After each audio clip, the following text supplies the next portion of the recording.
Hello everyone, नमस्कार। इचीमुकू trading master में आपका बहुत बहुत स्वागत है। ये हमारा लेट नाइट सेशन है निफ्टी का। हम अब जो अजम्पशंस पॉसिबिलिटीज़ हैं फॉर 11th ऑफ अप्रैल उसके बारे में चर्चा करेंगे। और ये वाले सेशन में हम रोज़ निफ्टी कैसे आगे प्रदर्शन कर सकता है उसकी चर्चा करते हैं। जिन लोगों को इचीमुकू के बारे में जानकारी नहीं है उनके लिए मैं इस वीडियो के डिस्क्रिप्शन में एक लिंक दे दूँगा, एक वीडियो दे दूँगा जिससे आपको पता चलेगा कि ये मेथड को कैसे सीखा जा सकता है। 5 वीडियोस की हमारी एक सीरीज़ है, वो डिस्क्रिप्शन में जो लिंक होगी उसके ज़रिए आप वहाँ तक पहुँच सकते हैं। Now some good things happening in Nifty लगातार छलांग मार के ऊपर जाने की कोशिश कर रहा है। और ये फॉर अ चेंज मैंने अपने रेक्टेंगल को हटा दिया है क्योंकि मैंने देखा कि हमारी जो प्राइस है वो रेक्टेंगल के बाहर चली गई इन द नॉर्दर्न डायरेक्शन। तो now I have plotted 3 more new levels and this is a bear chart, मतलब there is only one 200-day exponential moving average which is presented out here on the price chart with candles. तो this is how the entire chart looks, ठीक है। और मैं इसको थोड़ा सा और बड़ा कर देता हूँ। हमारी जो येलो कलर का ये जोन है इसको हम थोड़े दिनों के लिए और रखेंगे क्योंकि ये वाले जोन में बाइंग आ रही है बार। और आपकी जानकारी के लिए एक और चीज़ मैं आपको बता देना चाहता हूँ। हमने लगातार कंसिस्टेंटली ये कहा था कि अगर ये येलो जोन को तोड़ के प्राइस नीचे चली जाएगी, स्पेशली 16,600 या 500 के नीचे क्लोज होती है और सरकने लगती है नीचे, तो आपका करंट जो ये चार्ट है उसका स्ट्रक्चर बुरी तरह से ख़राब हो जाएगा and then we will be searching for new levels. So we were quite confident कि यहाँ से ये प्राइस ऊपर चली जाएगी, ठीक है। बिकॉज चार्ट पूरा डिस्टर्ब हो जाए ऐसा लगभग होता नहीं है unless there is some war और एनीथिंग लाइक दैट, ठीक है। तो ये ऊपर चली गई एटलीस्ट फॉर टाइम बीइंग। अब मैं यहाँ पर इचीमुकू को प्लॉट करता हूँ and let's see how the chart looks. Oh, it has become extremely complex, but ये कॉम्प्लेक्स नहीं है। This is giving now direction. Equilibrium का एक चार्ट है, आपको ये दिखा रहा है कि हो क्या रहा है। So now very quickly without investing too much time I will immediately get going on how the entire Ichimoku system is trying to decipher the information that's present in front of us. तो ये क्या दिखाने की कोशिश कर रहा है? इचीमुकू हमें ये बोल रहा है कि आगे का क्लाउड अभी भी लाल है। एक ये डेली टाइम फ्रेम है, डेट में दिखा देता हूँ। अब 10 तारीख है, 11:54 रात की हो चुकी है। Sorry for very late session in the night, but yes it's worth while कि हम ये डिस्कशन कर लें।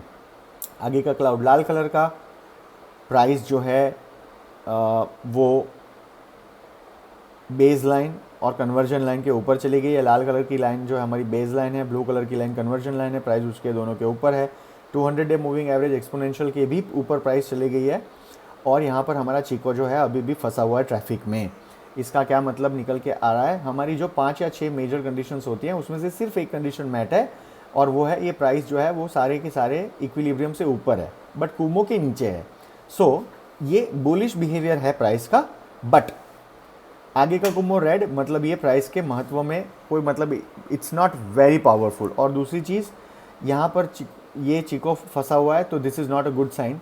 बेस लाइन के नीचे अभी तक कन्वर्जन लाइन है। जब ये नीचे से ऊपर आएगी, कल आ जाएगी लगभग, और उसके बाद जब ऊपर जाएगी परसों, तब हम ये मानेंगे कि दूसरा इंडिकेशन आ गया है। 2 सिग्नल पॉजिटिव हो गए, चिको ऊपर जाएगा, तीसरा पॉजिटिव, आगे ग्रीन होगा क्लाउड, चौथा पॉजिटिव। तब हम जाके डेली टाइम फ्रेम में कुछ सोचेंगे कि हमें ट्रेड लेने चाहिए। तो एक तो ये बात हो गई। तो डेली टाइम फ्रेम से मैं 1 आवर टाइम फ्रेम में चल रहा हूँ। डेली टाइम फ्रेम में कोई ट्रेड अभी तक इचीमुकू सजेस्ट नहीं कर रहा है। तो ये जान के ना बहुत बार सदमा लगता है, यार ये क्या सिस्टम है। लेकिन भैया time frame to time frame फ़र्क पड़ता है ना, है कि नहीं। फ्लाइट में जाओगे तो जल्दी पहुँचोगे, लंबा डिस्टेंस जल्दी कवर होगा। ट्रेन में जाएंगे तो देर लगेगी, छुक गाड़ी में और भी देर लगेगी। तो ये time frame to time frame में फ़र्क पड़ता है, कहाँ पे एंटर होना है, कहाँ पे एंटर नहीं होना है वगैरह। 1 hour time frame is very positive. ये 1 आवर की टाइम फ्रेम है, ये यहाँ पर पॉजिटिव है। आगे का क्लाउड ग्रीन, प्राइस ऊपर, प्राइस के नीचे ब्लू कलर की लाइन जिसको हम कन्वर्जन लाइन कहते हैं, उसके नीचे लाल कलर की लाइन जिसको हम लोग कहते हैं बेस लाइन। सिर्फ एक दिक्कत है यहाँ पर, चिको अपना हाइट बना के नीचे की ओर मुँह करके ये प्राइस को टकराने वाला है, which means there is a consolidation that has already started. दूसरी यहाँ पे एक दिक्कत ये है कि यहाँ पर ये लाइन फ्लैट हो चुकी है जिसको हम बोलते हैं बेस लाइन, और इसका नाम है कीजुन सेन। ये फ्लैट होना मतलब ये प्राइस नीचे आएगी ग्रेविटेट होके। तो आपको थोड़ा सा यहाँ पे संभल कर रहना है। बट ये 1 आवर की टाइम फ्रेम है। जैसे ही ये प्राइस 17,693 को तोड़ के ऊपर जाने लग जाएगी, तो 100 पॉइंट्स की यहाँ पर बढ़त मिल सकती है। 15 मिनट्स कंसोलिडेशन दिख रहा है मुझे यहाँ पर भी तेज़ वाला, क्योंकि यहाँ पर हमारा जो ये सेन बी है वो देखिए, चार्ट्स देखने से ना आपको तुरंत इक्विलिब्रियम पता चल जाना चाहिए। मैंने क्या देखा, प्राइस कहाँ है, ये दोनों लाइन के नीचे। एक और बहुत खतरनाक चीज़ होती है जिसको हमेशा देखना चाहिए और लोग इग्नोर करते हैं, ये सेन बी जो है फ्लैट है। फ्लैट का मतलब जब ब्लू कलर की लाइन और रेड कलर की लाइन के नीचे प्राइस आ जाए इन द सदर्न डायरेक्शन और क्लाउड के नीचे नहीं गई है, तो आपको समझ के चलना है कि ये जो फ्लैट लाइन होती है, अगर तो ये फ्लैट है तो ये यहाँ पर प्राइस को बुलाएगी। और ये इक्विलिब्रियम कहाँ बन रहा है, 17,600, which is very near to the current price. So there is nothing to be worried about. It should not bother any of us. I am now not heading to 5 minute and 3 minute. I am immediately going to 1 minute time frame. ठीक है जी, 1 minute time frame में क्या हुआ।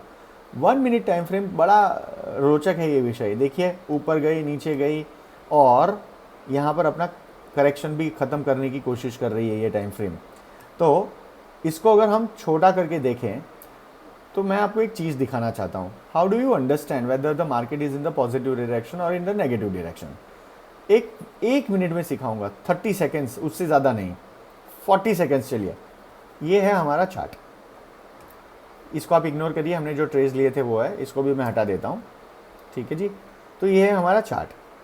और ये chart में आपको दिख रहा है कि कुछ प्राइस पॉइंट्स जो हैं वो ऊपर नीचे हो रहे हैं। अगर आपको यही चार्ट को अच्छे से समझना है तो क्या करना चाहिए, extremely elementary thing, 200 day moving average या सिंपल या एक्सपोनेंशियल को प्लॉट कर दीजिए। प्राइस को ये प्राइस ऊपर नीचे काट रही है 200 डे मूविंग एवरेज को। इसका मतलब क्या है, अब ये ट्रेंड कंसोलिडेशन मोड में है। आप यहाँ देखिए, यहाँ पर 3 अप्रैल को 2 बजे प्राइस ऊपर उठी, प्रीवियस हाई को काटा। प्रीवियस हाई क्या था, 17,428, और उसके बाद सीधी प्राइस जो है जाके टकराई 200 डे मूविंग एवरेज को 15,529। देखिए, ये 1 मिनट की टाइम फ्रेम है, तो इसका मतलब ये है यहाँ पर जो लीप्स होगी, जो जंप्स होंगे इन द नॉर्दर्न और सदर्न डायरेक्शन, वो 150 पॉइंट से ऊपर के जनरली नहीं होंगे। ठीक है, फिर यहाँ पे प्राइस रुकी, फिर ऊपर गया, फिर ये वहाँ पे रुकी। तो यहाँ पे आप देखिए, यहाँ पर 6 अप्रैल को 1:40 से लेकर 9:17 10 अप्रैल तक, ये पूरे के पूरे 1-1:30 बजे से लेके 9:30 बजे, यानी कि आप समझ के चलिए पूरे 2 घंटे ट्रेडिंग में यहाँ पर कंसोलिडेशन था। और यहाँ पर आज भी यही देखने मिला है, ऊपर प्राइस गई और उसके बाद में काफ़ी नीचे गई, और अब देखिए 200 डे मूविंग एवरेज के नीचे 1 मिनट की टाइम फ्रेम में है। अब ये चार्ट में इतना ही इन्फॉर्मेशन है हमारे पास। इसको और अच्छे से देखने के लिए क्या करना होगा, तो हम 200 डे मूविंग को साइलेंट कर देंगे और आ जाएंगे इचिमुकू में, और हम लोग जाएंगे ऑटो मोड में। अब देखिए जी, यहाँ पर आपको एकदम साफ़ सुथरा पिक्चर दिख रहा है। एक और चमत्कार दिखा देता हूँ, जो चमत्कार है नहीं बट आपकी जानकारी के लिए। ये मैंने फिबो प्लॉट कर दिया। आपका जो लो था, स्विंग लो, वो क्या था, 17,551। ठीक है, ये देख लीजिए 17,551। हाई क्या बनाया भाई, हाई बनाया 17,693। प्राइस नीचे आई, सड़क के कहाँ पर आई, 61.80। मतलब फीबो लेवल को परफेक्टली ये रिस्पेक्ट दे रही है। और 17,605 फीबो लेवल 61% था, यहीं से ये मुड़ने की कोशिश कर रही है, बट 38% पे अटक गई है। कोई बात नहीं। अब इसको कैसे देखना चाहिए, इसको देखने के 2 तरीके हैं। पहले तो आप समझिए, एज पर इचिमुकू ये कंसोलिडेशन है, पूरा का पूरा जो ये छोटा सा रेक्टेंगल यहाँ दिख रहा है हमें, ये एग्जैक्ट कंसोलिडेशन की निशानी है और ये अच्छा है। ये कंसोलिडेशन होना ज़रूरी है ताकि प्राइस डिसाइसिवली ऊपर या नीचे जा सके। ठीक है, क्योंकि ये 61% से ऊपर की ओर मुड़ रही है प्राइस, तो ये क्या कर सकती है, तो देयर आर 2-3 थिंग्स। ठीक है, और वो क्या है, एक यहाँ पर हम आ गए ये वाली जगह पे, और यहाँ पर हमने प्लॉट कर दिया 127%, तो 17,750 के करीब का ये हमारा नेक्स्ट टारगेट होगा। एक तो ये हो गया। दूसरी चीज़, कल क्या हो सकता है, कल ये हो सकता है ये हमारा जो ये लो है, ये प्रीवियस हाई को टच करने की कोशिश करेगा। तो प्रीवियस हाई क्या है, 17,693। उसके बाद क्या है, 17,720 के करीब। तो यहाँ पर हम लोग छोटे छोटे लेवल्स ड्रॉ कर लेते हैं। ये हमारा एक कल का लेवल है, इंट्राडे में जा सकता है। एक और ये लेवल है हमारा, आज का हाई जो है उसको टेस्ट कर सकता है। और छोटे छोटे जो लेवल्स हैं वो ये है कि कल हमें सबसे पहला जो लेवल मिल सकता है देखने के लिए वो यहाँ मिलेगा, लगभग ये वाला 17,645। उसके बाद का जो है वो लेवल है 17,670, उसके बाद का लेवल 695, उसके बाद का लेवल जो है 720। ठीक है, ये है। अब ये तो ऊपर की तरफ के हो गए लेवल्स। नीचे की ओर क्या है, तो नीचे की ओर जाने के लिए ना निफ्टी को मेहनत करनी पड़ेगी, और वो भी तगड़ी वाली, लेकिन वो उसके लेवल्स में आपको दे देता हूँ। और वो तगड़ी मेहनत में क्या हो सकता है, पहले तो ये निफ्टी ने अपना बेस बनाया, तो हमें ये पता होना चाहिए कि निफ्टी की ताकत कितनी है नीचे जाने की। तो पहला लेवल जो निफ्टी का है कल, अगर तो ये निफ्टी गैप डाउन खुलता है फॉर सम रीजंस, तो पहला लेवल जो होगा वो आएगा आपका 17,598। इसके नीचे ही ट्रेड करना है, इसके नीचे आने के बाद ही शॉर्ट पोजीशन लेनी है। और शॉर्ट पोजीशन में दूसरा पड़ाव जो होगा वो आपका ये होगा 17,570। तीसरा जो होगा वो होगा ये वाला 17,558। और उसके बाद का जो होगा वो ये होगा 17,539। ये हमारे ऊपर और नीचे दोनों के लेवल्स हैं। अगर मुझे कोई पूछेगा कि ये पॉसिबिलिटी क्या लग रही है, कहाँ जाएगा, मोस्टली ऊपर की ओर। लेकिन बड़ी टाइम फ्रेम जो कि डे वाइज टाइम फ्रेम और 1 आवर टाइम फ्रेम में कंसोलिडेशन है, जो मैं इसके पहले बता चुका हूँ। और बड़ी टाइम फ्रेम हमेशा जीतती है। मैं ये नहीं कह रहा हूँ कि ये 1 आवर की टाइम फ्रेम के अंदर हम लोग नेगेटिव हो चुके हैं, मैंने ये बिल्कुल भी नहीं कहा है। अभी भी इसमें ये क्लाउड ग्रीन है, इसका मतलब कंसोलिडेशन होके एट बेस्ट 17,296 की एक पॉसिबिलिटी बन रही है। यहाँ तक भी आ सकता है निफ्टी अगर गिरने लग जाए तो, बट यहाँ से सपोर्ट लेके ऊपर जाएगा। तो इस तरह हम इसको देखते हैं। 1 मिनट में देखिए आपको जल्दी से अंदर एंटर होना है, और जैसे ही आपको आपके लेवल्स मिलने लग जाए आपको निकल जाना होता है। तो कल के ये लेवल्स हैं, निफ्टी जैसे ही ऊपर खुलेगा ये आपको ऊपर की ओर ये लेवल्स दिखेंगे, निफ्टी नीचे खुले तो आपको ये वाले लेवल्स दिखेंगे। डेली टाइम फ्रेम में मैं आपको और एक बार लेवल्स इंपॉर्टेंट वाले दिखा देता हूँ। डेली टाइम फ्रेम में हमने 3 लेवल प्लॉट किए हैं, और वो 3 लेवल में पहला लेवल जो है वो ये है 17,921, जो कि एक इम्पॉर्टेंट लेवल होगा। और उसके पहले आएगा 17,780 के करीब लेवल। ठीक है, तो आज के लिए इतना ही। We will now follow Nifty and we will try and find out where it will go. Consolidation तो देखिए आएगा ही, क्योंकि यहाँ पर जो सेन बी है वो फ्लैट है, रन अवे टाइप ऑफ यहाँ पर नहीं होगा।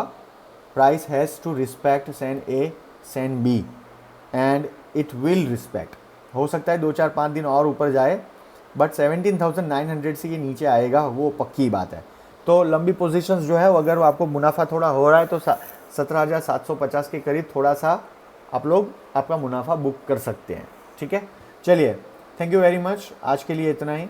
आई will catch up again and I will give you more information. इसके इमीडिएटली बाद में एक और सेशन करूँगा, और वो सेशन जो होगा वो हमारा होगा ट्रेडिंग के पर्सपेक्टिव से, कि हम लोग लाइव मार्केट में आज ट्रेड करते तो हमें कितना मुनाफा या कैसे हमारा दिन गुजरता, और वो ट्रेड हम इचिमुकू से ही करते हैं।